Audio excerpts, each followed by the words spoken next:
Hi, Lee here with another video. Finally, after a pointless international break, trying to get back some proper football the weekend. I Sunderland here on Crystal Palace at Selhurst Park. 3 p.m. kick-off on Saturday. Be interesting to see how we line up. I'll get on to who I think may miss out potentially at the end. But it's going to be a tough test. Palace are a very, very good team. It's probably our hardest test so far in the Premier League. Away to Palace. They finished 12th last year.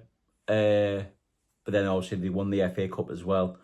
And they qualified for the Europa League as such, but obviously got demoted to the Conference League because of dual ownership or something like that. I think the Palace owner owns Lyon as well. So UEFA decided to put a halt to Palace being in the Europa League and drop into the Conference League, which obviously Forest got pushed up. As a transfer window as a whole, it seems like Palace always lose one big player, every summer. And this year it was Abrechiese. Went to Arsenal. A few other players left. Holden and Schlupp got released, and Odson Edouard went to Lens. Players are brought in. They replaced Eze with Pino from Villarreal for 30 million quid. Canvo, I think his name is, from Toulouse for 23 million. They signed Walter Benitez in a free transfer as an understudy goalkeeper, Dean Henderson. And they signed Christianus Uche from Getafe on loan on deadline day. I think they were trying to get a permanent deal done, but obviously mustn't get it done in time, so they signed him on loan. Obviously, the thing that dominated Palace's transfer window was the Marquez saga at Liverpool, or whoever he was going to go to. Looked like it was going to materialise on deadline day, and Palace was going to try and sign Igor from Brighton, but obviously it didn't work. It didn't work out. Igor went up West Ham, and ultimately Palace pulled the plug on Gay. What's his mindset going to be like? You don't know. I think they played more games than everybody else this season, Crystal Palace. They won the Community Shield on penalties against Liverpool. They drew 2-2 in normal time. In the Premier League, they're currently unbeaten. They drew 0-0 with Chelsea. They drew 1-1 with Nottingham Forest. And they beat Aston Villa last time out 3-0. So they've started off pretty well. They've also played 2 Conference League qualifiers as well. They won 1-0 in one of them and drew 0-0 in the other. So they're in the Conference League proper. So yeah, they've got plenty of match fitness in them. Obviously, they have a lot of internationals. They've been away and been tested internationally as well. As I say, it's going to be a tough test. There's a lot of people to watch out for. I mean, I think Adam Wharton's injured. He got injured before the international break, so I don't think he'll play, which is a massive boost.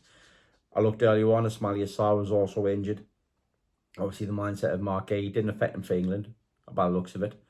But you don't know how he's going to react back at Palace. But Selhurst Park, I think he's a good professional as Mark Gay, so I think he'll be fine. 3 danger men I've picked out is obviously the obvious ones, John Felipe and Mateta. He's got 3 goals in all comps so far.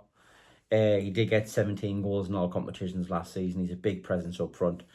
He was linked with a move away. There was talk of going to Liverpool if they couldn't get Isaac. There was talk of him going to Manchester United. Neither materialising. He stayed at Crystal Palace.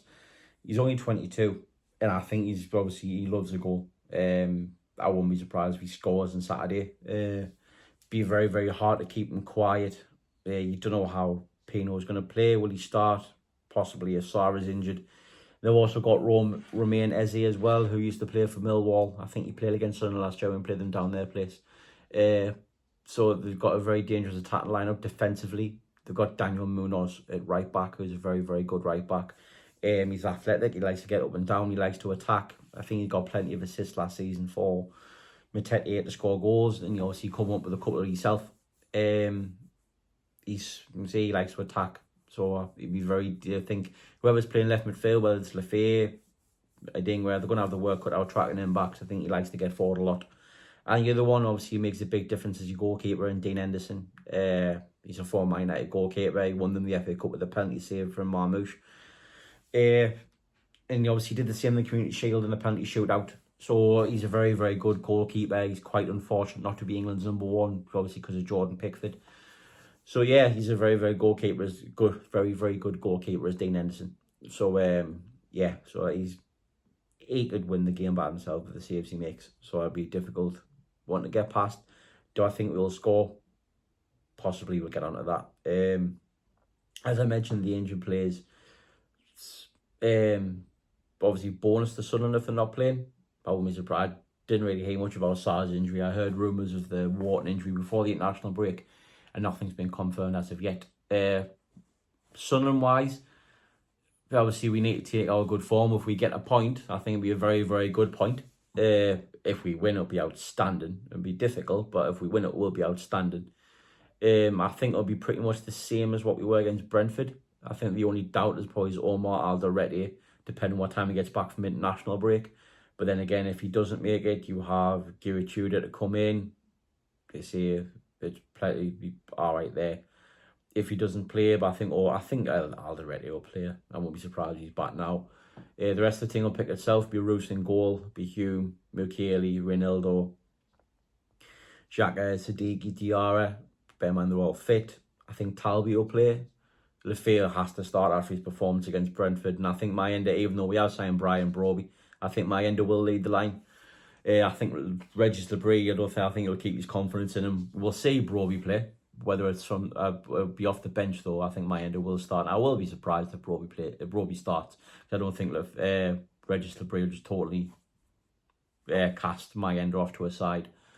And so I think Mayenda will play. Then you have Isidore coming off the bench. You have Broby coming off the bench. Rig coming off the bench. Dingle coming off the bench. So we're in a good place as a squad. I think the squad's fitted out, as I said in my transfer window video. So we just got to go out there and give it our all, really. Obviously, it'll be a difficult test. Palace are a very, very difficult team to play against. They are a very, very good side. Very well coached from under Oliver Glasner.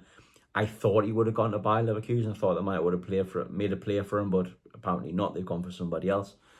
So yeah, I'm not as confident as I was against Brentford or against Burnley or against West Ham. I think it's the first test where you're probably looking at it going, oh, do well to come away with a point here. I'm going to go 1-1, but I could easily see Palace getting the win. Not trying to be negative, just trying to be reasonable in my predictions. I'm not going to say someone's going to win every week. I think it'll be a very, very good point if we come out with one. That would put us on 7 points out of the first 4 going into Aston Villa the following Sunday, so you have to see where we are after that. Obviously, Villa's improved their team, signed Harvey Elliott and Jadon Sancho, so it might not be the same Aston Villa that have played in the first 3 games. We'll have to see at the weekend. But if we get a point, I'll be very, very happy. I know I asked the question on my last video. I should have really given my answer at the beginning of it, but I didn't. Who do you think are more likely, do you think would be a police detective? And depends what kind of, in my opinion, depends what kind of series if you're having a serious one. I think it'd be the person to look for is Regis Debris. He just has that class where he's very intelligent. But if you got a comedic one, like say if like a Brooklyn Nine-Nine, I think Leo Hill will be the great band detective who brings all the laughs, the barrel of laughs. So that'd be my 2 picks for them ones. And if you get one who always gets hurt, well, that's Jensen Sealt, isn't it? Because he always gets hurt. Or Dennis Serkin. I'll come up with a question for me review video. Start off as a little laugh between the lads, but obviously I'll put it all over the internet, so I'm gonna have to keep it going. Thank you for all the likes, subscribes, views on my previous videos. Just keep liking them, keep watching them. Hope you enjoy it. Try really hard to get them out every week, so everything's appreciated. Hopefully someone will come away with the result of the weekend. If we win, I'll be absolutely buzzing. But I think, as I previously said, you'd be sick of it saying it, a point would be a very, very good result for Sunderland to come away with.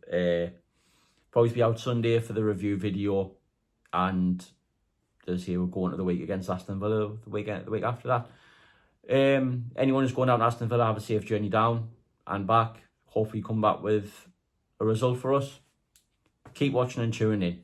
How are the lads?